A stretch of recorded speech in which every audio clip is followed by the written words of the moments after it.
Hello everyone, welcome to Neso school.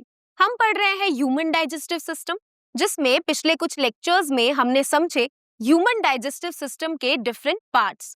और अब इस लेक्चर की मदद से हम समझेंगे ह्यूमन डाइजेस्टिव सिस्टम में हो रहे डाइजेशन के डिफरेंट स्टेप्स के बारे में। तो चलिए बिना किसी देरी के शुरू करते हैं आज का लेक्चर, जिसका नाम है steps of digestion in human beings. और देखते हैं हमारे आज के टॉपिक्स क्या हैं। हमारा आज का एक ही टॉपिक होगा, जो है स्टेप्स ऑफ डाइजेशन। आपके बुक में ह्यूमन डाइजेस्टिव सिस्टम के बारे में इस पेज पे और इसके नेक्स्ट पेज पे दिया हुआ है।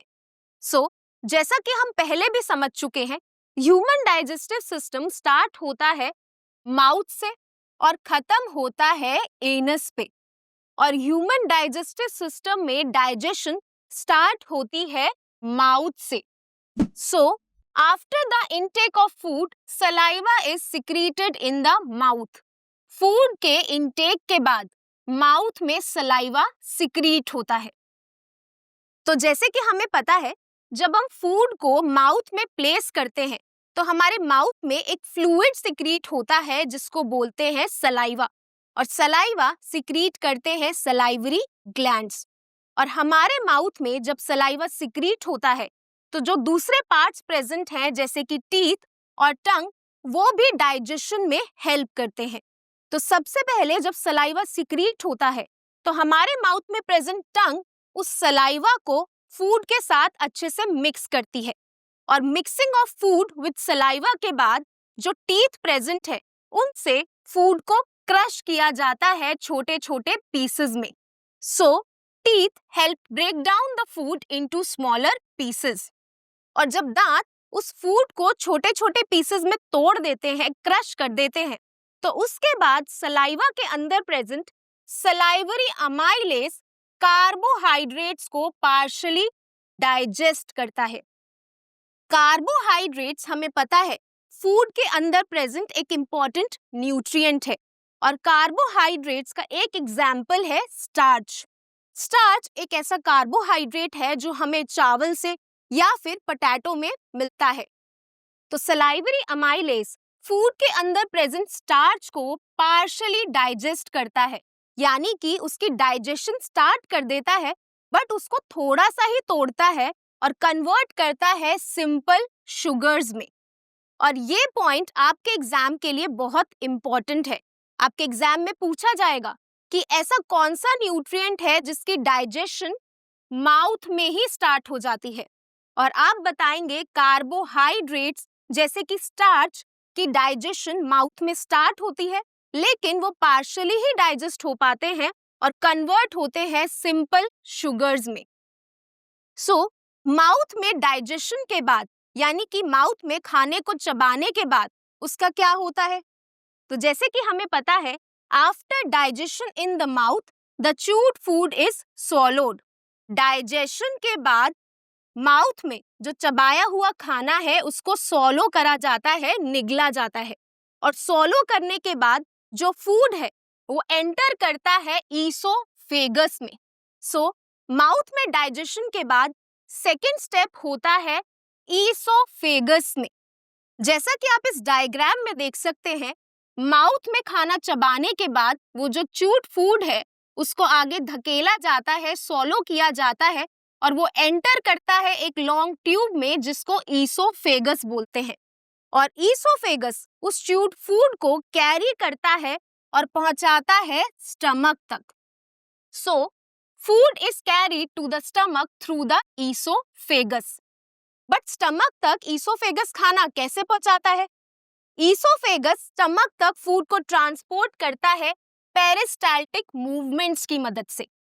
तो जैसे कि हम ये पहले भी पढ़ चुके हैं, पेरिस्टाल्टिक मूवमेंट्स वो मूवमेंट्स हैं जो डाइजेस्टिव सिस्टम में फूड को आगे धकेलने में मदद करती हैं। और ये मूवमेंट्स करती हैं स्मूथ मसल्स। तो ईसोफेगस जब फूड को स्टमक में ट्रांसपोर्ट कर देता है, पहुंचा देता है, तो हमारे डाइजेशन का थर्ड स्टेप होता है स्टमक में। तो जैसे कि हमें पता है, स्टमक की वॉल के अंदर कुछ ग्लैंड्स होते हैं जिनका नाम है गैस्ट्रिक ग्लैंड्स। और ये गैस्ट्रिक ग्लैंड सिक्रीट करते हैं digestive juices. So in the stomach the digestive juices act on the food. Stomach में डाइजेस्टिव जूसेस फूड पर काम करते हैं, एक्ट करते हैं. और जैसा कि हमें पता है फूड के अंदर बहुत सारे न्यूट्रिएंट्स होते हैं, जैसे कि प्रोटीन्स. प्रोटीन्स वो न्यूट्रिएंट्स हैं जिनकी डाइजेशन स्टार्ट होती है स्टमक में. और जैसा कि हमें पता है स्टमक के गैस्ट्रिक ग्लैंड्स एक एंजाइम सिक्रीट करते हैं जिसका नाम है पेप्सिन. पेप्सिन वो एंजाइम है जो प्रोटीन्स को पार्शियली डाइजेस्ट करेगा, यानी कि उनको थोड़ा सा तोड़ेगा और कन्वर्ट करेगा छोटे छोटे प्रोटीन फ्रेगमेंट्स में, यानी कि छोटे छोटे प्रोटीन के टुकड़ों में. सो हमने अभी तक समझा माउथ में कार्बोहाइड्रेट्स की डाइजेशन स्टार्ट होती है और स्टमक में स्टार्ट होती है प्रोटीन की डाइजेशन. अब स्टमक में फूड के डाइजेस्ट होने के बाद जो फूड है वो आगे प्रोपगेट किया जाता है पेरिस्टाल्टिक मूवमेंट्स की मदद से और पहुंचाया जाता है स्मॉल इंटेस्टाइन में. लेकिन आपने नोटिस करा होगा कि जब हम खाना खाते हैं तो जो फूड है वो 3 से 4 घंटे के लिए स्टमक के अंदर ही रहता है, वो आगे स्मॉल इंटेस्टाइन में नहीं जाता. तो स्टमक और स्मॉल इंटेस्टाइन के बीच में एक गेट होता है, यानी कि एक एग्जिट होता है जिसको ओपन और क्लोज करते हैं स्फिंक्टर मसल. स्फिंक्टर मसल, जैसा कि हमने लास्ट लेक्चर में डिस्कस किया था, वो मसल्स होती हैं जो इस एग्जिट को ओपन और क्लोज करने में हेल्प करती हैं. और ऐसी ही स्फिंक्टर मसल्स एनस पे भी प्रेजेंट होती हैं. सो डाइजेशन के बाद जो फूड है वो इसी एग्जिट से जाता है डिओडेनम के पास, यानी कि स्मॉल इंटेस्टाइन के फर्स्ट पार्ट के पास. सो food exit is regulated by a sphincter muscle and sent to the duodenum for final digestion. जो फूड है वो डिओडेनम यानी कि first part of small intestine तक पहुंचाया जाता है फाइनल डाइजेशन के लिए. सो फूड की फाइनल डाइजेशन यानी कि डाइजेशन का 4th स्टेप होता है स्मॉल इंटेस्टाइन के अंदर. अब चलिए आगे समझने से पहले हम एक बार डायग्राम पे फोकस करते हैं. तो जैसा कि आप देख सकते हैं स्टमक कंटिन्यू हो रहा है एक ट्यूब लाइक स्ट्रक्चर में जिसको बोलते हैं स्मॉल इंटेस्टाइन. और स्मॉल इंटेस्टाइन के फर्स्ट पार्ट यानी कि जो ये वाला पार्ट है इसको बोलते हैं डिओडेनम. और डिओडेनम स्मॉल इंटेस्टाइन का वो पार्ट है जिसमें लिवर अपना बाइल जूस सिक्रीट करेगा और साथ ही पेनक्रियाज अपने पेनक्रियाटिक जूसेस यानी कि पेनक्रियाटिक एंजाइम सिक्रीट करते हैं. सो Duodenum receives secretions from the liver and pancreas. और लिवर और पेनक्रियाज जैसे कि हमें पता है अपनी सिक्रीशंस में बाइल जूस और पेनक्रियाज पेनक्रियाटिक जूस सिक्रीट करते हैं. And bile juice secreted by the liver emulsifies fats and makes the medium alkaline for pancreatic enzymes. Liver जो बाइल जूस सिक्रीट करता है वो हेल्प करता है फैट को इमल्सिफाई करने में और पेनक्रियाटिक एंजाइम्स के लिए मीडियम को एल्कलाइन भी बनाता है. तो जैसा कि हम पहले भी पढ़ चुके हैं बाइल जूस सिक्रीट करता है लिवर और बाइल जूस फूड में प्रेजेंट फैट्स को छोटे छोटे फैट ग्लोब्यूल्स में ब्रेक डाउन करता है यानी कि इमल्सिफाई करता है. और इतना ही नहीं पेनक्रियाटिक एंजाइम्स के लिए जो मीडियम है एल्कलाइन बनाता है यानी कि बेसिक बनाता है. तो जैसे कि हमें पता है स्टमक से जो फूड आता है वो एसिडिक होता है क्योंकि स्टमक रिलीज करता है हाइड्रोक्लोरिक एसिड, जिसकी वजह से जो डाइजेस्टेड फूड है वो एसिडिक होता है. और जब वो एसिडिक फूड डिओडेनम में एंटर करता है तो पेनक्रियाटिक एंजाइम्स उस फूड को फर्दर डाइजेस्ट नहीं कर सकते क्योंकि इन एंजाइम्स को एल्कलाइन मीडियम चाहिए होता है.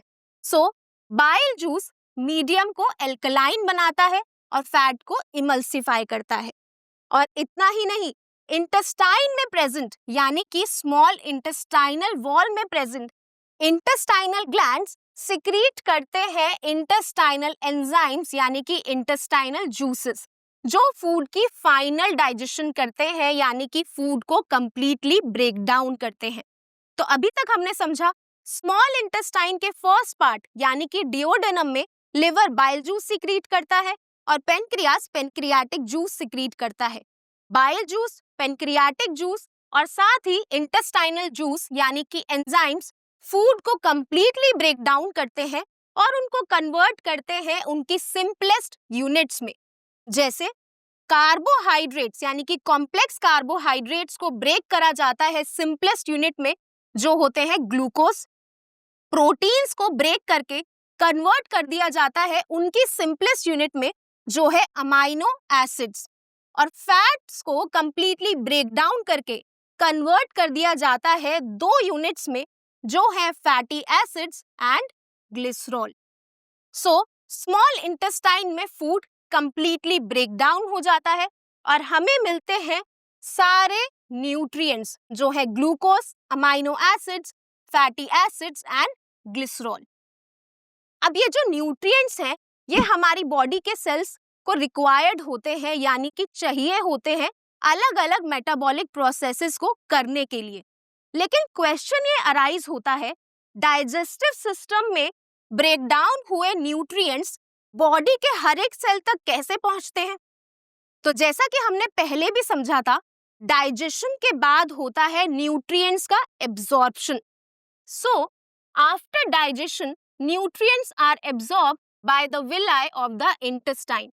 डाइजेशन के बाद जो न्यूट्रिएंट्स मिलते हैं उनको एब्जॉर्ब किया जाता है विलाई की मदद से। और जैसा कि हम पिछले लेक्चर में समझ चुके हैं, स्मॉल इंटेस्टाइन की इनर लाइनिंग पे प्रेजेंट होते हैं फिंगर लाइक प्रोजेक्शंस और इन फिंगर लाइक प्रोजेक्शंस को बोलते हैं विलाई। विलाई वो स्ट्रक्चर्स हैं जो स्मॉल इंटेस्टाइन में से न्यूट्रिएंट्स को एब्जॉर्ब करते हैं और एब्जॉर्प्शन के बाद विलाई के अंदर प्रेजेंट ब्लड वेसल्स उन न्यूट्रिएंट्स को एब्जॉर्ब करते हैं और ब्लड वेसल्स बॉडी के हर एक सेल तक पहुंचाते हैं वो essential nutrients. So absorbed food is transported by blood to every cell for metabolic processes। तो हमने अभी तक समझा स्मॉल इंटेस्टाइन में डाइजेशन कंप्लीट होने के बाद जो न्यूट्रिएंट्स मिलते हैं वो एब्जॉर्ब करते हैं विलाई और विलाई से वो न्यूट्रिएंट्स एब्जॉर्ब करते हैं ब्लड वेसल्स और ब्लड वेसल्स के अंदर प्रेजेंट होता है ब्लड जिसकी मदद से वो न्यूट्रिएंट्स बॉडी के हर एक सेल तक पहुंचते हैं। अब चलिए समझते हैं अनडाइजेस्टेड फूड में यानी कि जो फूड डाइजेस्ट नहीं हो पाया उसमें न्यूट्रिएंट्स के अलावा जो वाटर और इलेक्ट्रोलाइट्स हैं उनका क्या होता है। तो चलिए समझते हैं फिफ्थ स्टेप जो होता है लार्ज इंटेस्टाइन के अंदर। So in large intestine absorption of water and electrolytes occurs. Large intestine में अनडाइजेस्टेड फूड में से वाटर और इलेक्ट्रोलाइट्स को एब्जॉर्ब किया जाता है और जो अनडाइजेस्टेड फूड रह जाता है यानी कि वाटर और इलेक्ट्रोलाइट्स के एब्जॉर्ब करने के बाद जो फूड रह जाता है जो डाइजेस्ट नहीं हो पाता उसको बॉडी रिमूव करती है, एक्सक्रीट करती है एनस के थ्रू। So unabsorbed and undigested waste is excreted as solid faecal matter through the anus.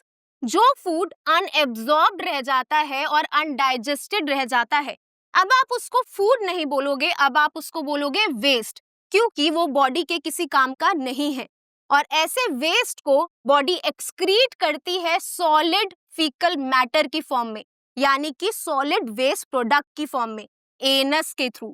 और जैसा कि हमने पिछले लेक्चर में समझा था एनस के अराउंड भी प्रेजेंट होता है एनल स्फिंक्टर और ये स्फिंक्टर एनस को ओपन करता है और जो सॉलिड फीकल मैटर है वो एनस के थ्रू बाहर एक्सक्रीट आउट हो जाता है। तो हमने समझा ह्यूमन डाइजेस्टिव सिस्टम के अंदर हो रहे डाइजेशन के डिफरेंट स्टेप्स। आई होप अब आपको स्टेप्स ऑफ डाइजेशन क्लियर हो गया होगा। अब चलिए एक फैक्ट समझते हैं जो आपकी बुक में इस बॉक्स के अंदर दिया हुआ है जिसका नाम है डेंटल केरीज। तो डेंटल केरीज ये आपने अपनी लाइफ में पहले भी सुना होगा, नाम से ही पता चल रहा है ये केरीज होती हैं दांत में। So dental word is used for topics related to teeth. जो दांत से रिलेटेड टॉपिक्स होते हैं उनके लिए हम वर्ड यूज करते हैं डेंटल। बट केरीज का क्या मतलब होता है? डेंटल केरीज को नॉर्मली हम बोलते हैं दांत में कीड़े लग जाना, बट क्या एक्चुअल में हमारे दांत में कीड़े लगते हैं? चलिए समझते हैं।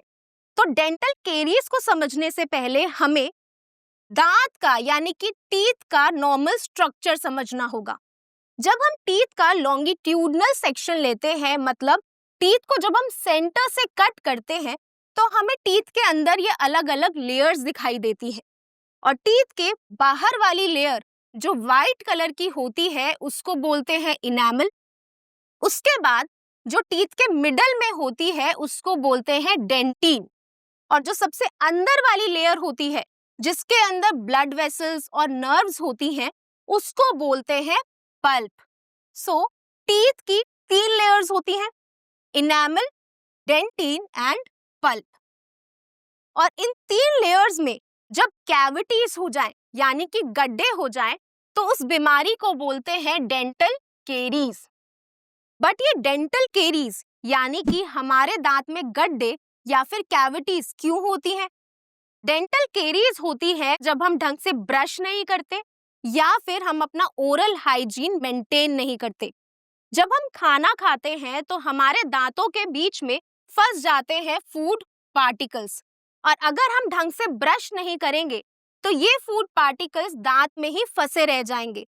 और इन फूड पार्टिकल्स पे एक्ट करते हैं अलग अलग टाइप के बैक्टीरिया, जैसे स्ट्रेप्टोकोकस बैक्टीरिया। वो बैक्टीरिया इन फूड पार्टिकल्स को ब्रेक डाउन करेंगे और बनाएंगे एसिड। और एसिड जो कि हमें पता है टीथ की आउटर लेयर को डैमेज करेगा, सॉफ्ट करेगा, जिस वजह से अल्टीमेटली हमारे दांत में गड्ढे हो जाएंगे जिनको हम बोलते हैं डेंटल कैविटीज या फिर डेंटल केरीज। तो इसीलिए एडवाइस किया जाता है कि आप अपने दांतों को अच्छे से ब्रश करें और साथ ही अपना ओरल हाइजीन मेंटेन करके रखें। तो आज के लिए बस इतना ही, और इसी के साथ हमारा topic steps of digestion complete होता है। आई होप आपको ये लेक्चर अच्छा लगा होगा। अब मैं मिलूंगी आपको नेक्स्ट लेक्चर में एक नए और इम्पोर्टेंट टॉपिक के साथ। Thank you.